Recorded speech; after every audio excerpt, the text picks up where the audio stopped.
This episode, we've got a War of the Roses thing going on. Freaking Sicilian cruise, Who's Afraid of Virginia Woolf vibes, in a ship that apparently is super easy to toss a body off of.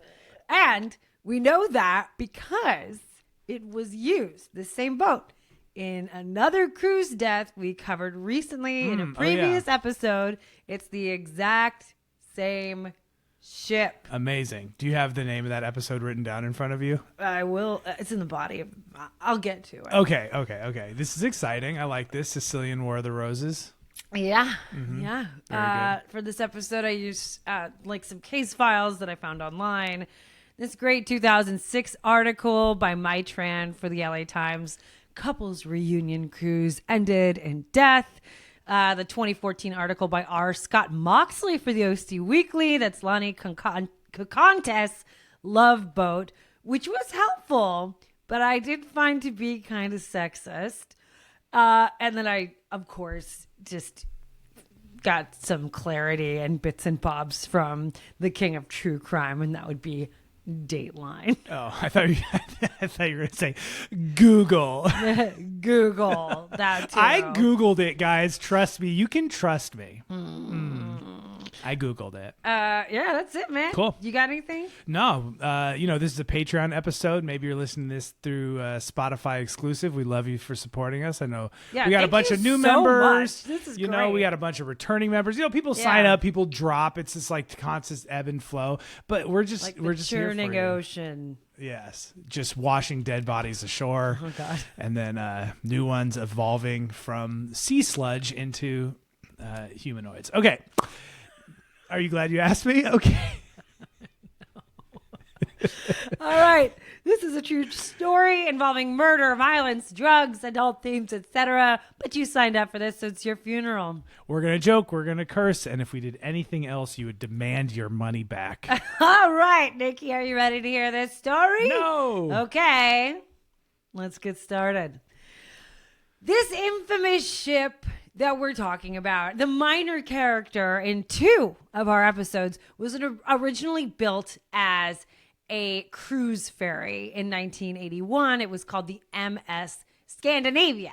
So it was a cheap cruise ship you could drive your car onto and then have like a little vacay or just use it for transportation if you wanted to. So like... Oh, so it's sort of like a ferry. Yeah, that's what I'm saying. It's a cruise ferry. So it's like bigger than a ferry, I think, and like maybe more amenities. Yeah. But definitely you could just be like, I want to drive from this port to this other port and I want to transport my car and it's like $5, right? Right. So Yeah. some people are like, this is my vacation. And I some people love are like, ferries. Yeah.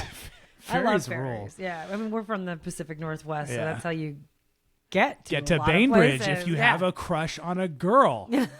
Or like weird islands where your parents have cabins. Yes, Yeah. right. Or like the Woodby Island Farmers Market. You know Yeah. what I mean? Where you freak everyone out because you're actually a good salesman. Yeah. And their farmers markets are supposed to just be like bumbling hippies who don't know Yeah, they're how not like commerce ready works. for like a loud, hard spoken Sicilian boy Who's making like its way in the here world to sell you the best salmon money can buy. and transport you back into the Newsies era of 1901. Hey, get your salmon here. Who needs some salmon? We got smoked salmon, we got lox, we got sucker, we got cool.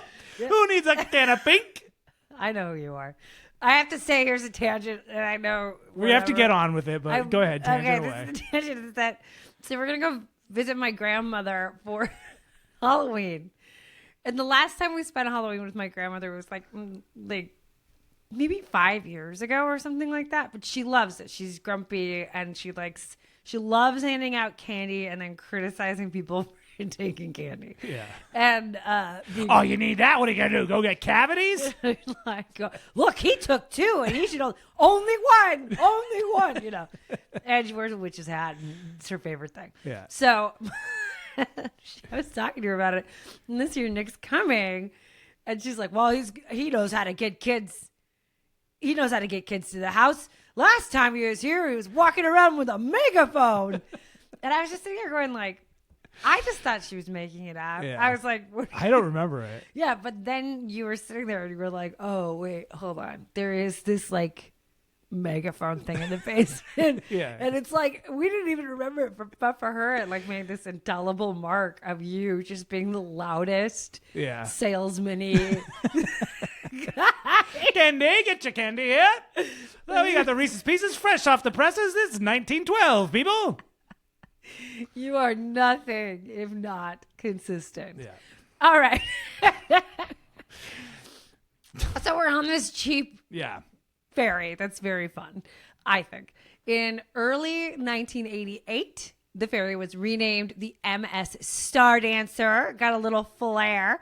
And in February of that same year, unlicensed chiropractor Scott Ralston murdered his wife, Karen Waltz, by strangling her and throwing her body off the exercise track Which was a heartbreaking thing. on the top of the ship. That And one rocked me. I didn't like that one. I mean, it's a good Yeah. episode, good work for you, but also like that was rough. it was really sad. Yeah.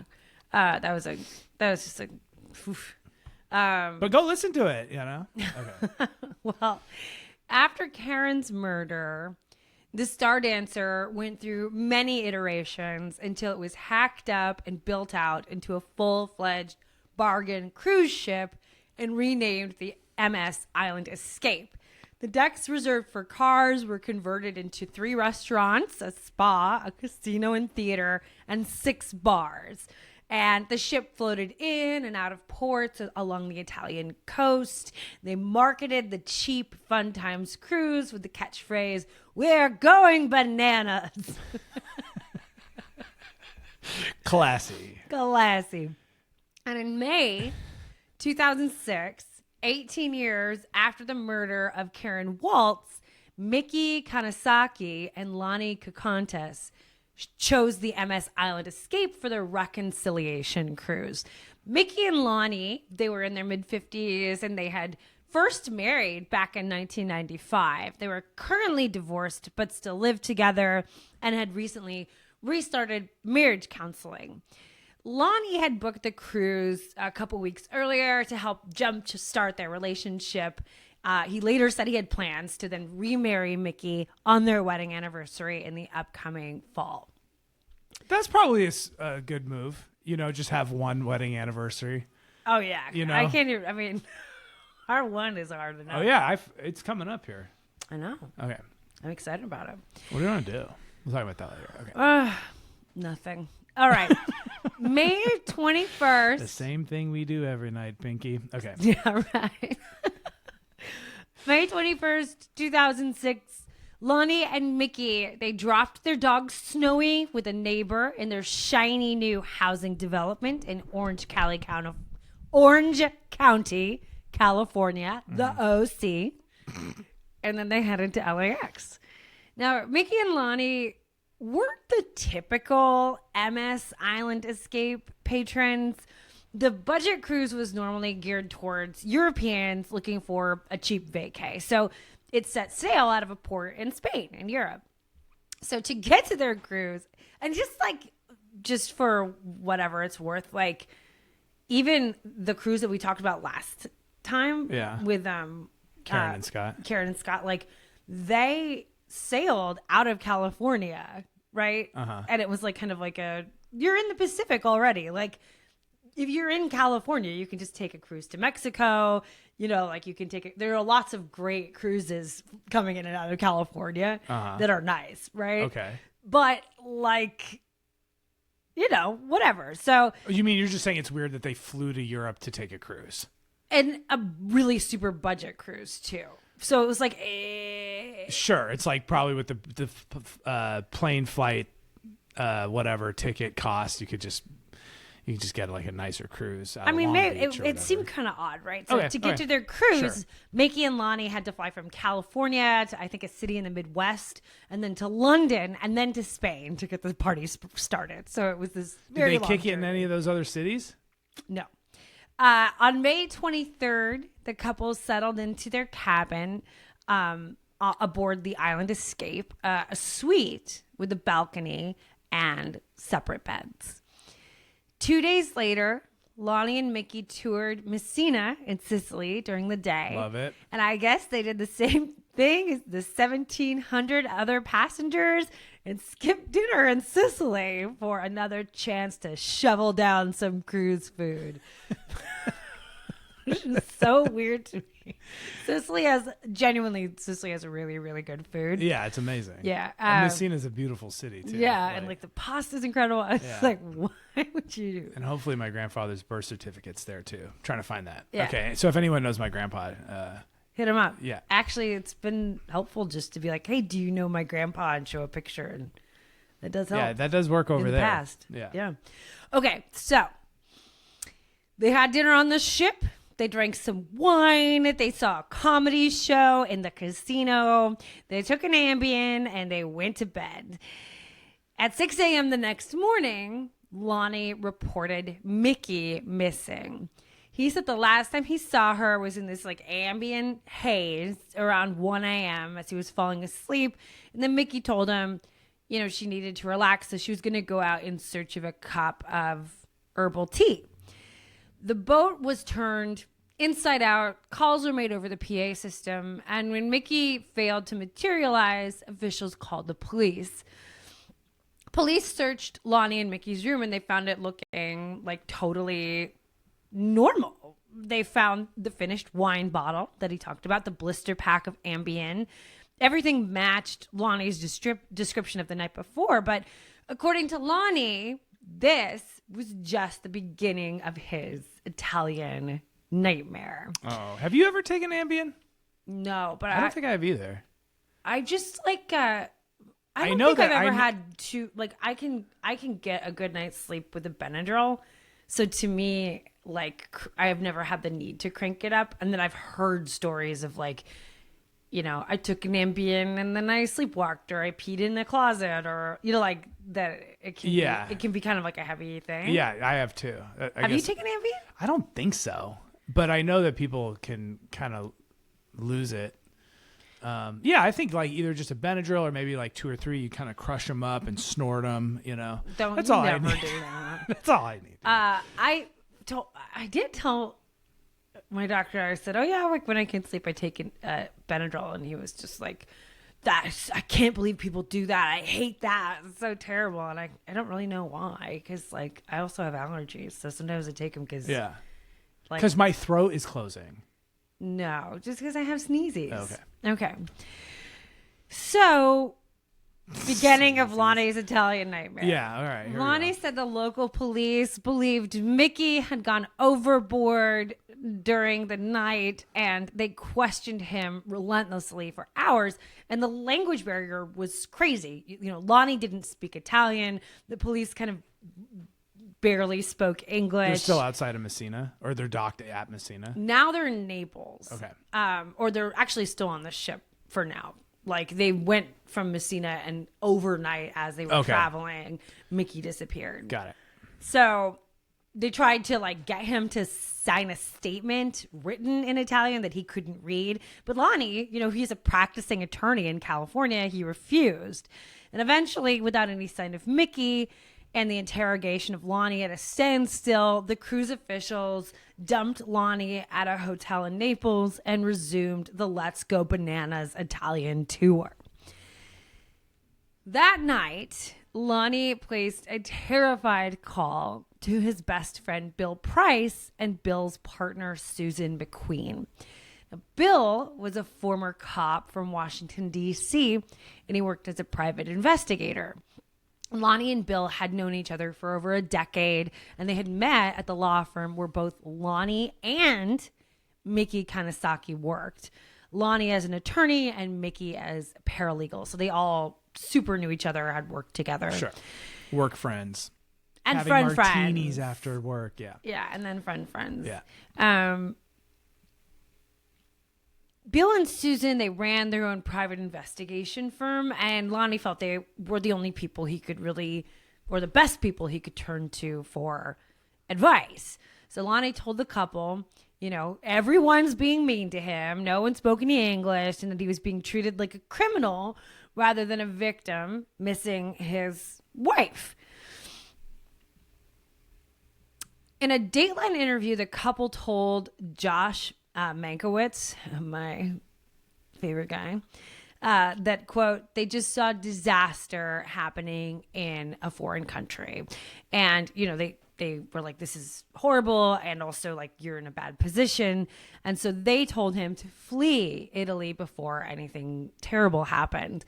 Bill Price booked Lonnie's ticket himself, and Lonnie was en route back to the U.S. the next morning without saying a word to Italian police. So the terrible thing happening would be being arrested for the murder of this or woman? being falsely accused, you're being detained in Italy, or just, an Amanda Knox situation, right? Yeah. So I guess the saga of Mickey and Lonnie, it started way back in 1960 when Mickey and her family immigrated to the U.S. from Japan when she was just a little kid. Mickey Kanesaki was this really smart and funny woman. She was very pretty, petite, with this youthful, charming face and like a big head of curly black hair. She got a gig working at a big-time law firm in Los Angeles, which she loved, and that was O'Melveny and Myers. Mm-hmm. And there, she met this hotshot young lawyer, Lonnie Kakantas. Now, Lonnie, he had a pretty zigzagging life. Like, when he was a youngster in Lincoln, Nebraska, he got busted for burglary, possession of crystal meth, and drug dealer quantities of weed in 2 different occasions. And he spent about 6 years total in prison. And then, less than 10 years after he left prison, Lonnie was an attorney practicing in a high-powered law firm in California. It was just like a drugs to riches story. Damn, 6 years for weed dealing? And also this is like, I think probably when war on drugs, was going on. It's the 80s. It's the 80s. Yeah. 2 different accounts. So 3 years for 2 different things. Sure. But burglary is in there. Burglary is in there. Okay. Yeah, and I don't know how much. It didn't say how much he had on him. Yeah. That does do something. But anyway, okay. 2 3-year sentences. But I couldn't find anything about how then he just like got out, went to law school, and became a practicing lawyer. I think that's kind of rad. Yeah, totally. Quick turnaround. Yeah. All right, so Lonnie and Mickey married in 1995. Mickey's friends said the marriage was never great. Lonnie was controlling. They fought about money and compounding things. In 1996, just a year into their marriage, Mickey was crippled with a severe case of arthritis, and she was forced to quit her job and rely on disability insurance. So, as a young woman, huh? Yeah, she was pretty young. I mean, maybe like late 30s, early 40s. That's crazy for arthritis like that. So Mickey left her exciting job in the city and her life became a bit smaller. She was mostly a homebody, and then at home she started drinking. In 1999, Lonnie was arrested for having sex with a teenage girl under the age of 16 in a motel in Pasadena. Apparently, he'd picked her up from a South Pasadena library. Lonnie was charged with lewd conduct and sex acts with a minor, but the charges were dropped after the girl refused to testify in court. Lonnie and Mickey stayed together after that. Do you know how that went down? Was it a sting operation? Did people see it and be like, that's weird. That looks like a kid. I'm not sure how it went down. So the article that I said felt kind of sexist. Yeah. That reporter said that it's annoying. It's like, oh, this girl ran a scheme. She was still 15, but she was pretending she was older and then luring guys into a place and a motel to have sex, and like said that, and a cop was also ensnared by her. And I'm like, I think pretty much like these are just guys trying to have sex with a minor. I like the way that he it's not like that it. Crazy of a scheme. She's like, oh yeah, I'm 18, and she's not. It's like the mastermind getting people into her spider's web. And she's young, she's like 15 years old. Yeah. I mean, so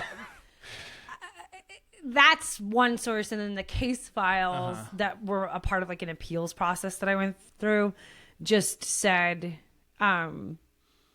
exactly what I said. So like they didn't have anything to do with the ensnarement. They just said that the case files say that she was intimidated and didn't want to testify. And so they dropped the charges.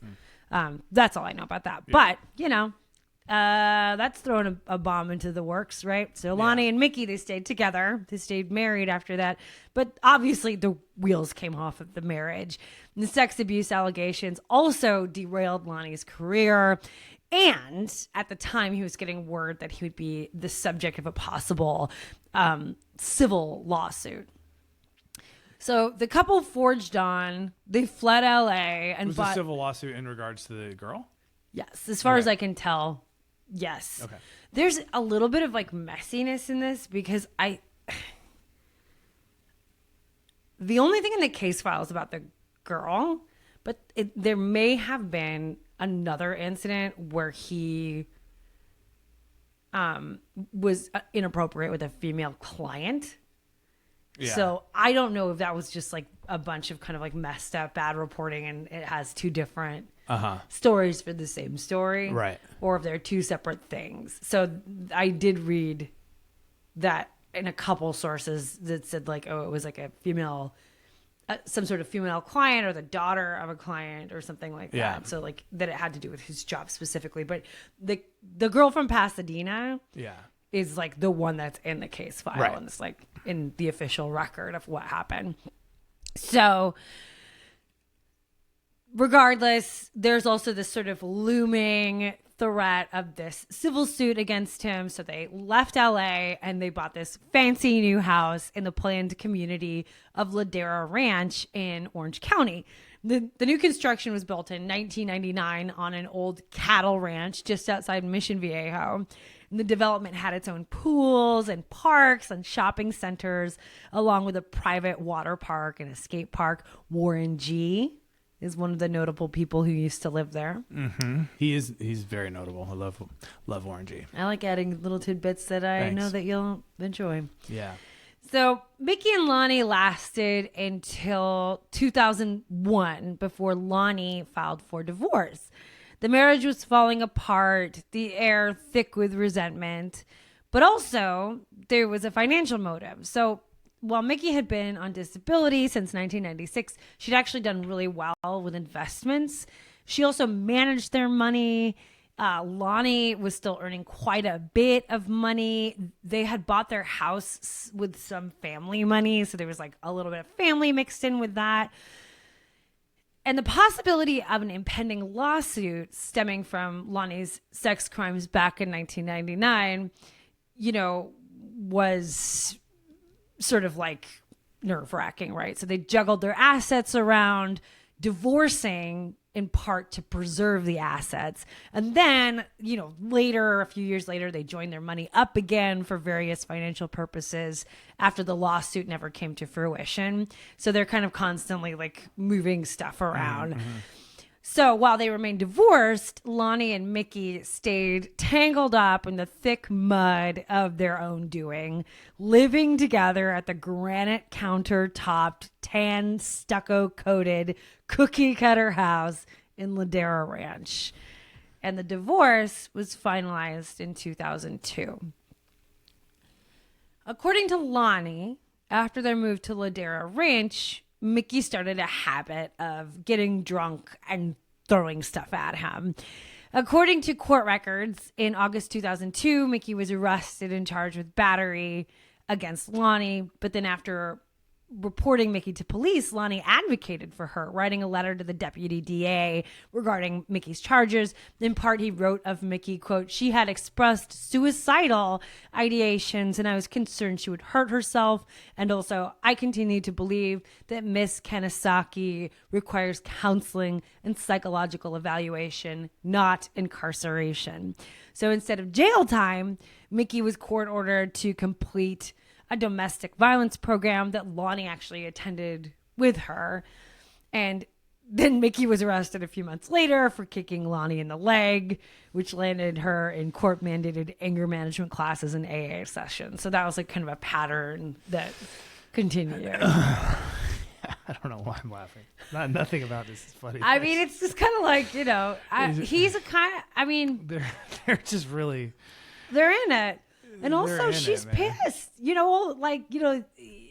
Yeah. I think like the marriage from everybody's account kind of never recovered from 1999, and I think that he had a reputation for like fooling around. Well, it seemed, yeah. Right. I So mean, like, even though they weren't married and they're like sharing this house, she's just drunk. They're just, it's all a big mess. And just to really make a joke about something I shouldn't, it is also kind of funny thinking about a person with arthritis kicking you, because like that hurts them. Yeah. It's like, I'm gonna kick you and I mean it, because damn, this does not feel good on my joints. Yeah, and shit, man. She was a tiny lady. Like I think like under 5 foot, like 100 pounds. And she just really, you had to muster up a lot of something in her core to be that abusive. Not funny. Okay, let's move on. All right. So now the same year their divorce is finalized, unbeknownst to Mickey, Lonnie started hitting the apps. The apps as they existed in 2002, so like dating websites. And in 2002, he met Amy Nguyen on Matchdoctor.com. So she was around the same age as Mickey, a few years younger. Again, a petite woman, 4'11", 99 pounds. And she had immigrated from Vietnam 4 years earlier. Now, Amy had a master's degree in education and administration, and she worked as a middle school teacher. So she didn't make much money, and she didn't come from money. But the two dated for 3 years with Mickey, like completely in the dark. And then in the summer of 2005, Lonnie, in what seems to have been some sort of midlife crisis mania, married Amy Nguyen in Las Vegas. He bought Amy a Lexus. He paid off almost $20,000 of her credit card debt and bought her $1 million McMansion in Orange, California, just 30 minutes from his Ladera Ranch home. Damn. So he really, I think I didn't quite grasp that how much money he actually had. A lot. They had a lot. Yeah. I think I well, I mean, he's like a very high-end corporate lawyer. Sure, I get that you said that, but somehow that just wasn't clicking. I don't know why. Okay. A lot, but then also not enough to like not need to like move things around. Yeah, and connect. Like there was. But a lot of times the people that have a lot are really good at moving things around, and they just do that naturally. Anyways, we don't have to I think that's true, but I think also just being like stuck in this house with your ex. Like, I think that there is something sort of like, I'm trying to keep up this level of like lifestyle. Yeah. And in order to do that, I've got to like, I think that there's a little bit of like clinging to maybe what they would have had if 1999 hadn't have happened, or Mickey hadn't lost their job, like trying to still be that, Right. So then the question becomes, is that rich person behavior or broke person behavior? I think it's it feels a little broke crazy, to me. Yeah. I mean, they have way more money than we've ever had. Yeah, I mean, he's buying his side chick $1 million house. Yeah. But and then a also, Lexus and paying off her credit card debt. His side chick, like I know. But also he's gonna have to move stuff around to do it, and it's all tangled up in his ex-wife's stuff, Right. So then, just 2 months after they got married, Lonnie abruptly filed for divorce and put the McMansion up for sale. So he's all over the place. Yeah. Okay. Yeah. And from there, he just kept throwing these like wild haymakers. Now freshly divorced from his second wife, Lonnie tried to force Mickey to sell the Ladera Ranch home and split the proceeds with him. And by now, their finances were hopelessly tangled together, and they both felt that they had claim to the house, and Mickey refused to sell. She didn't want to lose the asset. Oh, here's where War of the Roses comes in. So right. And then in late 2005, Lonnie had another change of heart. He decided to let go of selling the Ladera Ranch property and moved back in with Mickey and decided to start marriage counseling. On the path to reconciliation, they rewrote their wills, making each other the sole beneficiaries of their messy ass estates, a sort of financial truce. In May 2006, the couple went on their romantic Mediterranean cruise in hopes of reconciliation and, according to Lonnie, a possible remarriage in the fall of that year. And then Mickey disappeared off the boat, and Lonnie, horrified at his treatment at the hands of the Italian police, fled the country before his ex-wife was found. And just as Lonnie's flight touched down into JFK Airport stateside, a scientific research ship found Mickey Kanasaki's body floating off the coast of Naples, Italy. She was dressed exactly as Lonnie described, in a t-shirt and casual pants. And the American consulate had told Lonnie there was very little chance of finding Mickey's body in all that ocean. And the only reason they found her was Mickey had no water in her lungs when she died. Yeah. So her body remained floating on the surface of the ocean. And the reason her lungs were filled with air is because she was dead when she hit the water. She was dead before she hit the water.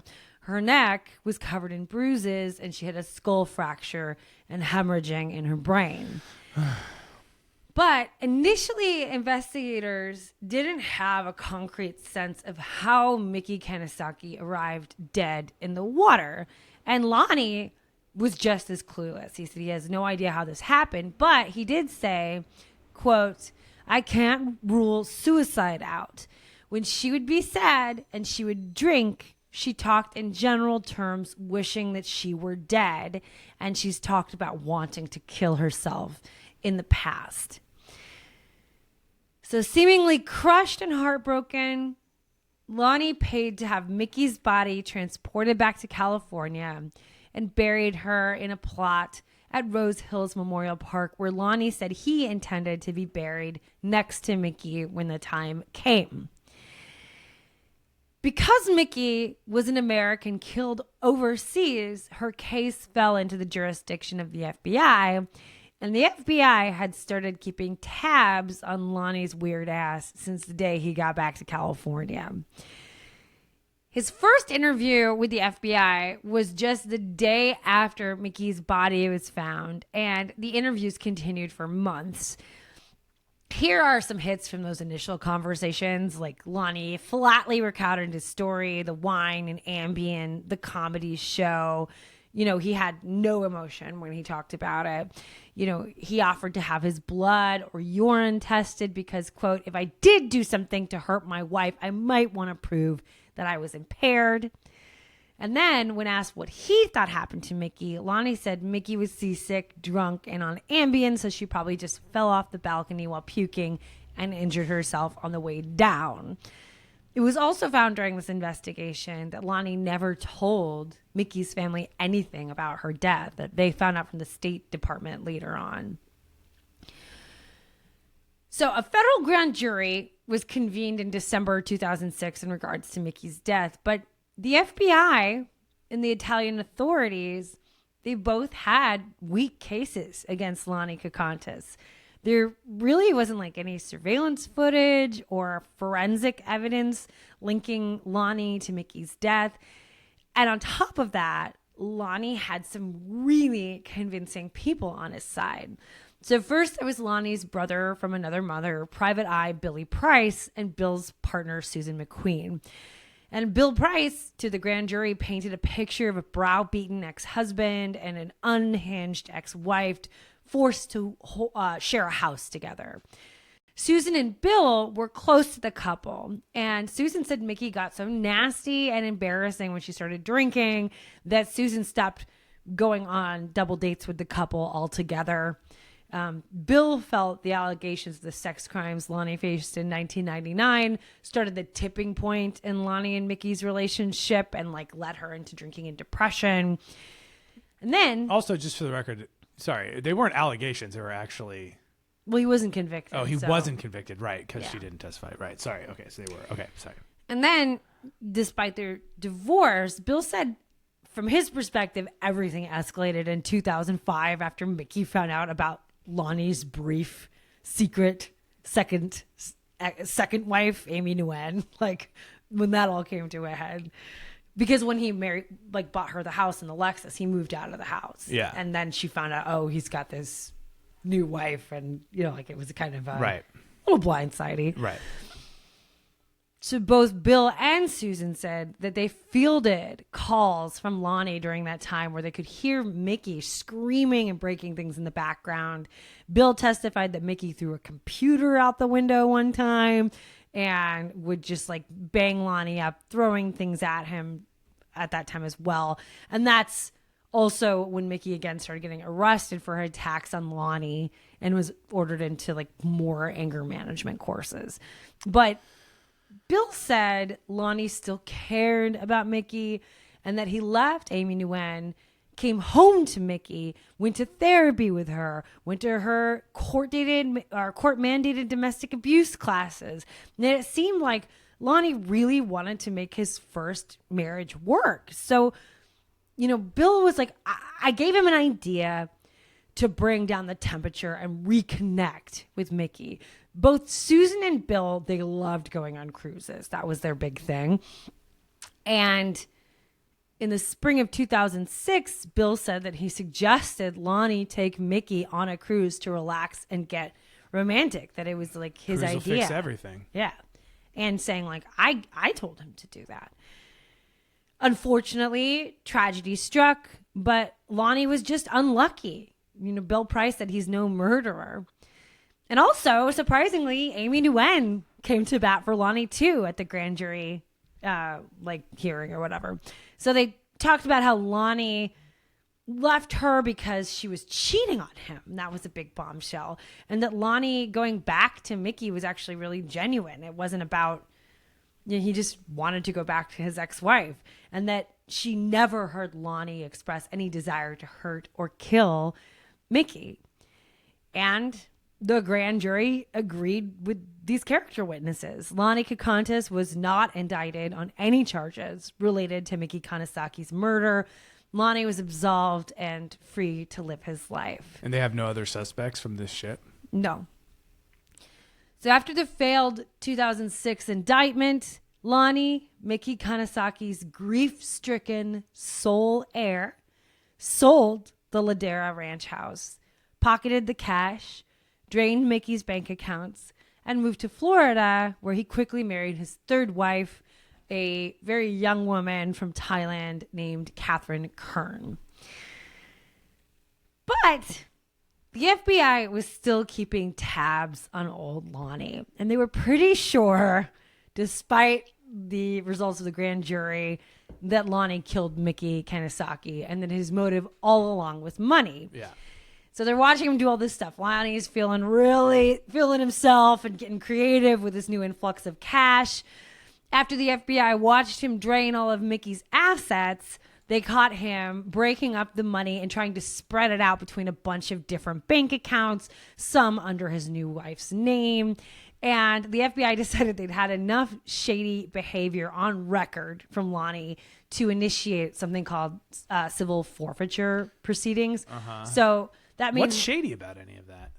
Just that, he's starting to drain everything and then, hide money, essentially. It's like a pattern of hiding money or trying to kind of act like I didn't actually drain the account or, to try to... as an attempt to seem like I didn't do these shady things. Mm-hmm. I mean, I don't know what you want me to say. No, okay, sure. I mean, I guess I just feel also if you died and I got your $75, and someone was like, I'd be like, oh yeah, I'm gonna put it in my bank account. Right. So I think that this is a far, far beyond putting it in your bank account. I think it's putting it in places, breaking it up unnecessarily and seeming to an attempt at laundering it or okay. sort of hiding the fact that you not having $75 in your bank account, but taking it and splitting it into $75 and having 75 different accounts under different people's names. Sure. Okay. So I think it's more along those lines. Okay. But it's complicated, so I don't know. What do I know? I don't know anything. All right. So regardless, they felt and were rightly deemed to think that they had enough evidence to initiate these proceedings. So now they can seize any property of Lonnie's as long as it was suspected of being involved in a criminal act. So if they suspect him of Mickey Kanasaki's murder, then they can start seizing things if they think it's involved in that murder, right? Regardless of whether or not he's been convicted. So this is something law enforcement can do to anyone. Damn. So in 2008, the FBI swooped in and they seized about $1.3 million associated with Mickey Kanasaki's estate. And the hits kept on coming for old Lonnie. See, Lonnie, he had this relationship with Bill Price. Thinks Bill Price is really cool. He's this like rad ass private eye. So he liked to throw his cool PI best friend's name around when he got into hot water. And in February 2008, Lonnie tried to represent a client. This is a little complicated, but I think this will make sense. So he tried to represent a client as an attorney in Florida without a Florida bar license. And because of his prior narcotics convictions, his exemption to practice in Florida was revoked. So at first he got an exemption, but then when they looked into his past history, they revoked it. Now, he'd already billed his client $25,000 for his services. And when the client asked for his money back, like his deposit back, Lonnie got slick and said he could only refund $5,000 because his private investigator, Susan McQueen, had already billed him for the remaining $20,000. But she had nothing to do with that. She had not billed anyone $20,000. So it got really messy. Susan got into a bunch of trouble in Florida. She almost lost her license. She said she wanted to slap Lonnie in the face. But Bill Price and Susan, they did one better. In 2009, they flipped on Lonnie and started talking to the FBI about Mickey Kanasaki's death. Because now, all of a sudden, 7 years after Mickey was murdered, you know, Bill Price had some time to reflect, and he started recalling a few things he forgot to mention during the 2006 grand jury proceedings. And now it's just because he feels mad at him over some money shit. Maybe not. Maybe it was just out of the goodness of his heart. Who knows? But all of a sudden, he started remembering stuff, right? So he starts saying, like, you know, well, yeah, like when Lonnie was booking the cruise, he hounded him about, like, security on the ship. And, you know, he's a PI. He knows how to look into things like Bill Price is. So Bill Price looked into it for him, and he wanted to know, like, if the MS Island Escape had video cameras and what the security was like, and did they have cameras in the rooms, like all kinds of stuff like that.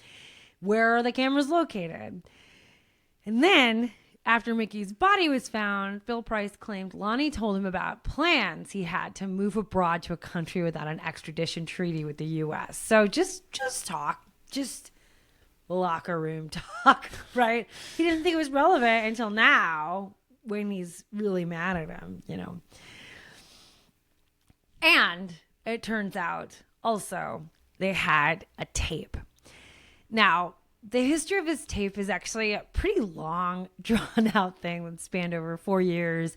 It's kind of clunky. It's really complicated. It involves lots of scandalous, clandestine lunches and stuff. So I condensed it down to what I think are the salient points. Mm-hmm.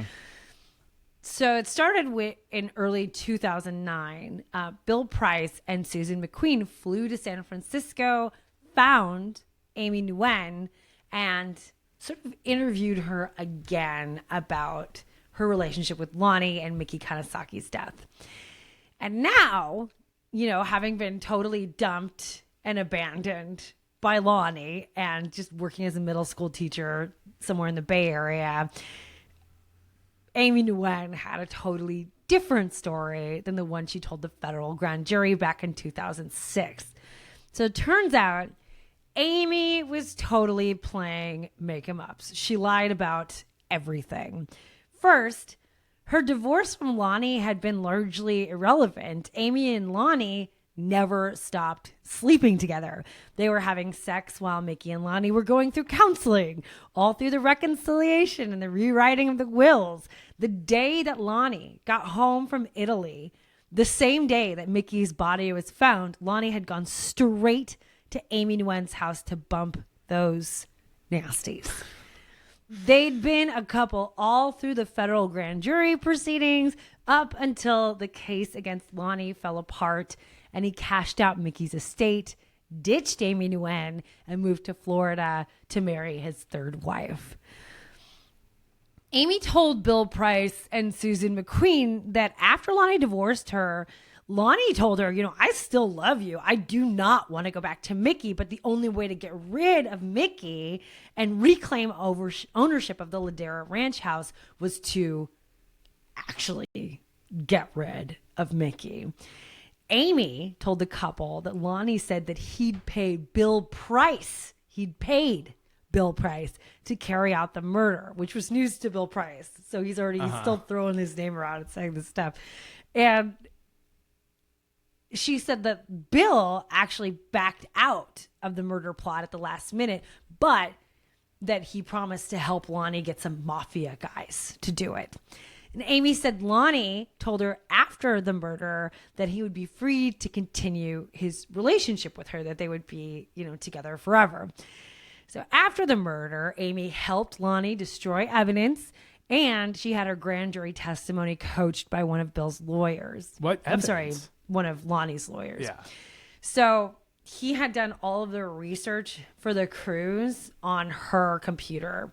And so he got her to take the hard drive out, get it to him so he could destroy it before anybody found it. I'm looking for my place in my script. Na, na, na, na, na. If you're on the video, you can tell, but not if you're listening. So after all of that, Amy said at the time she lied to the federal grand jury because she wanted to help her lover, but also because Lonnie was telling her if she didn't lie to the grand jury, she'd go to prison too. She was too deep in already. She knew about the plan and didn't go to authorities. She helped him destroy the hard drive. He's like, you need to lie to save yourself. Well, okay.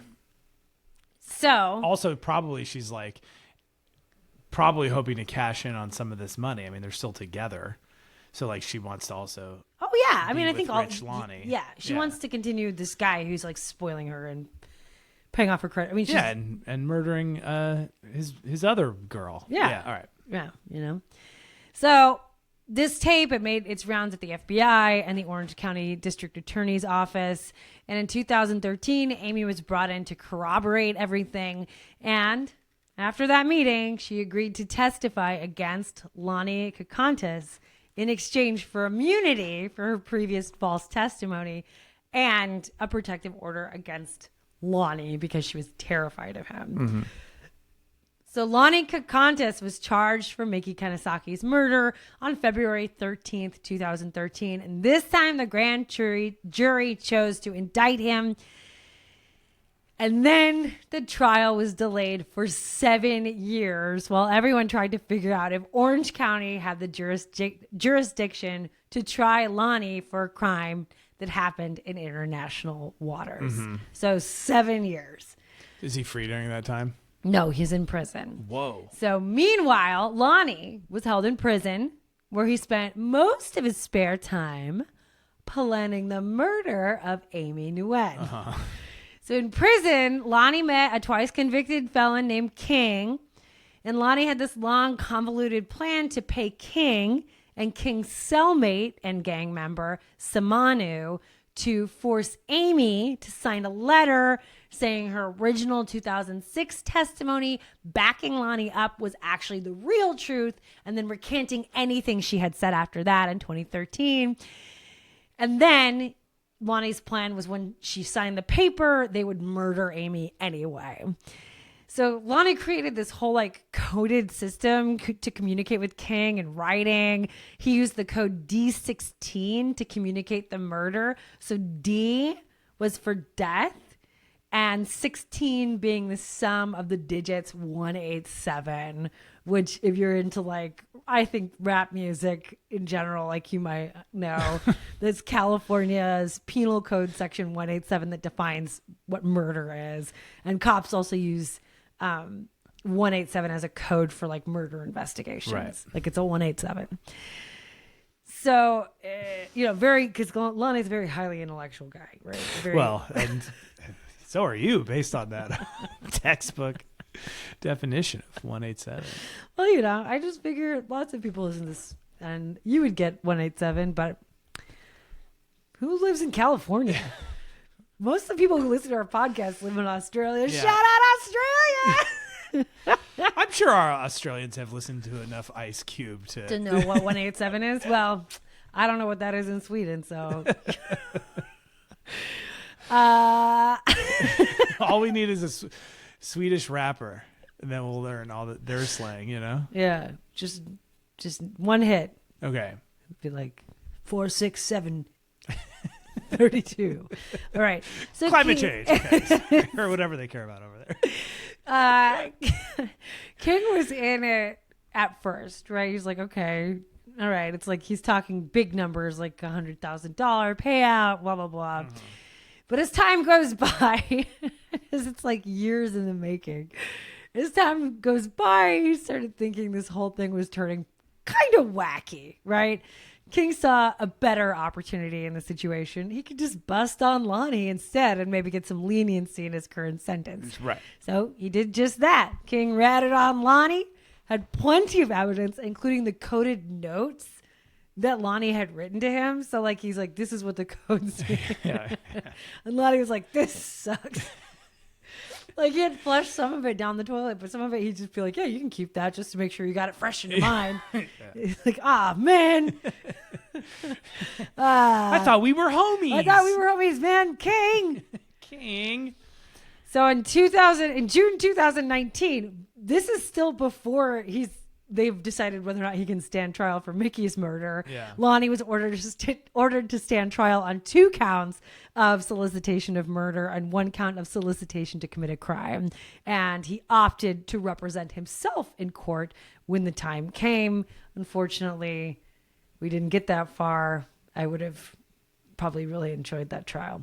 Why? Does he get shanked in prison or something? No, because while all this is going on, and he's already now in trouble for trying to murder his second wife, authorities finally decided that Lonnie's murder trial for his first wife could go forward. The argument being that the cruise tickets that they were bought in California, and the murder was planned in Orange County. So they decided that meant it didn't matter. The international waters part didn't matter because the crime actually originated in California. Mm-hmm. So also, was it international waters or was it Italian waters? Seems like it was Italian. Well, the word they used a lot is international. Okay. So you're right. You're the one who read all the shit. I know, but you're the one who's I'm just curious. You're the one who's really curious. I know. I'm the one. Pardon me for actually listening. God forbid I this care. Time.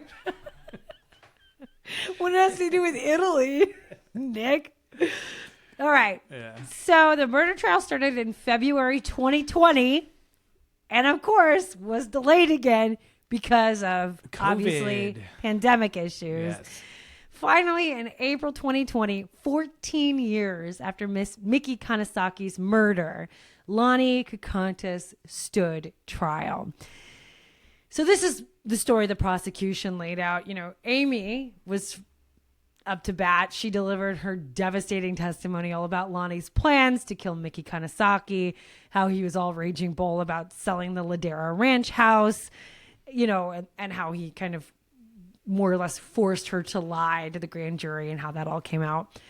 And then the rest unfolded, how Lonnie had his and Mickey's wills redrawn, making each other their sole heirs just months before her death.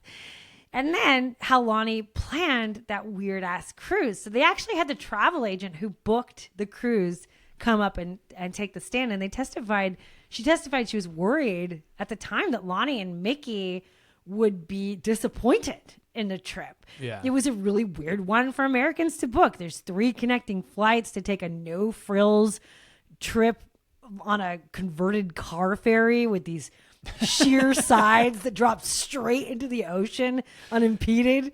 It was what they call a quote unquote entry level cruise marketed to like budget travelers from the UK, not high powered lawyers in California. She just, she said the only thing that vaguely even made sense about the booking was that Lonnie demanded a slightly more expensive room, and he was adamant he needed a room with a balcony, which just so happened to be one of the only ways passengers could stand in the open air.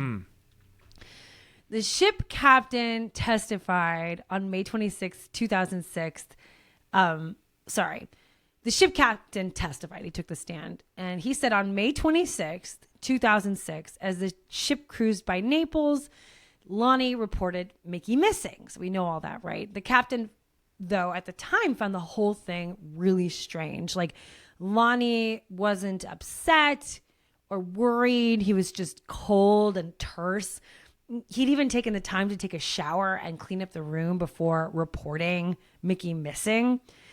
Lonnie told the captain what happened the night before, the dinner, wine, comedy show, Ambien in bed, and how the last time he saw Mickey was when she went to go find a cup of tea around 1 a.m. But the red flags were already popping up for the captain.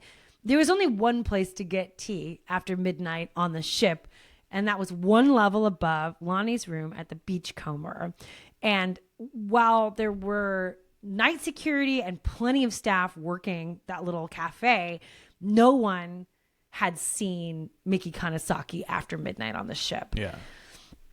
And then, of course, the suspicious behavior piled up. Lonnie fled Italy without notifying the authorities and eventually liquefied Mickey's assets, moved to Florida, and remarried and acted shady enough with the money that the FBI ended up seizing all of her assets. So Lonnie, he testified on his own behalf and stuck to the story. This was a reconciliation cruise. He wanted to remarry Mickey. They wined and dined, and then the love of his life vanished in the night. The Italians were too scary, so he fled the country for his safety. And Lonnie's defense team argued that it was very likely that Mickey, who was a known drinker, had too much wine and Ambien and had taken a tumble off the balcony, and that the bruising on her body was most definitely a result of the fall. And then Dr. Pietrantonio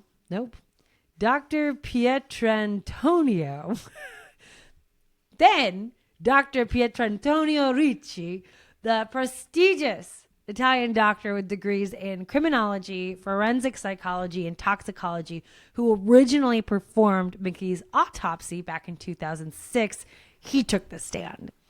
The doctor had performed something like 3,000 autopsies, including a bunch of bodies that were found at sea.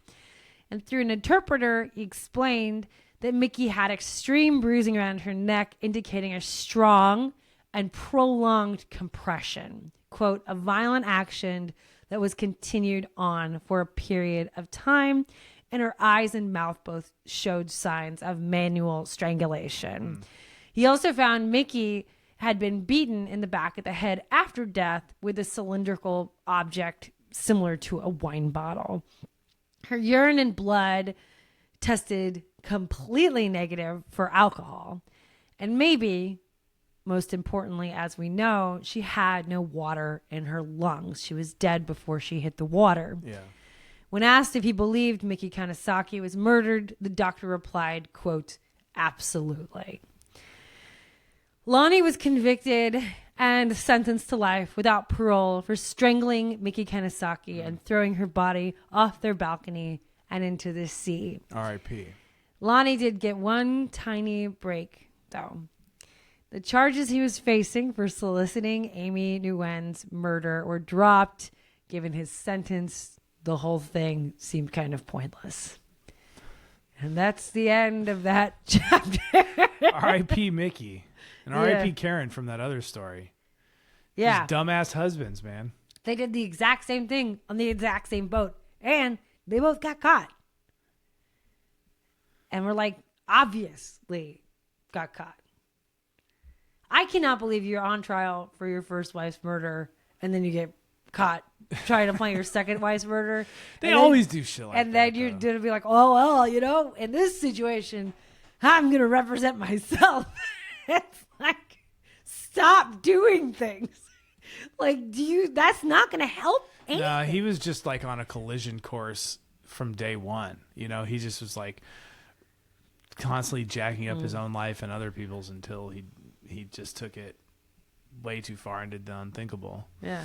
R.I.P. Mickey. Yeah. That's it, Nick. All right, that was great. How good does that candle smell? Really good. Cedar. I think it's sage. Let me see. I bought this candle, but I enjoy the argumentation. Okay, it's Avu. I don't know what the hell that is. Cleansing sage, citrus, and cedar. And it's freaking. This is one of my favorite. It's kind of a manly smelly one candle. because I usually get vanilla something. That's a good one. Damn. I got it for you because you deserve something like kind of, and it's kind of like chilly right now in LA. It's like a little fall times. It's only like 75. Yeah, it's freezing. We're going to get completely bundled up. Oh, and go see One Battle After Another, the new Paul Thomas Anderson movie. So I'm so excited. pumped. I like eating Lunchables while I watch these movies. So we went and got a bunch of snacks from the grocery store. We got our flask going. We're going to go. We come in with like a giant bag of stuff, just like snacks. It's a purse. It's Muriel's purse. But it's big. It's not big enough. Sometimes, like, can you get me a water bottle? No. Well, I'm already carrying like your booze and a freaking like seltzer and like your Lunchable with your fancy meats and like. I know. I get the grown-up version of a Lunchable, and Muriel gets the Lunchable version of a Lunchable. This time I got ham and cheese with a vanilla cookie. it's like the most like childhood pleasing like thing to sit in a dark movie theater. Watching Paul Thomas Anderson and drinking wild turkey out of a flask. I also got some like canned wine too. Oh yeah, yeah. You get your little tiny box of Boda Box. I did. I have that, and then like a Lunchable, and I get to watch a movie and just like chill. We'll probably tell you guys all about it on our next Mouth Noises episode. All right, thanks for listening. I'm glad we all survived the rapture. And well, maybe not all of us. Some of us are maybe in heaven. I'm saying like we survived the rapture. Yeah. We're in the right place, man. Together. Are we? Drinking wine in a movie theater to self-medicate for having to deal with the world. Yeah. All right. Okay. See you later. Bye. Bye.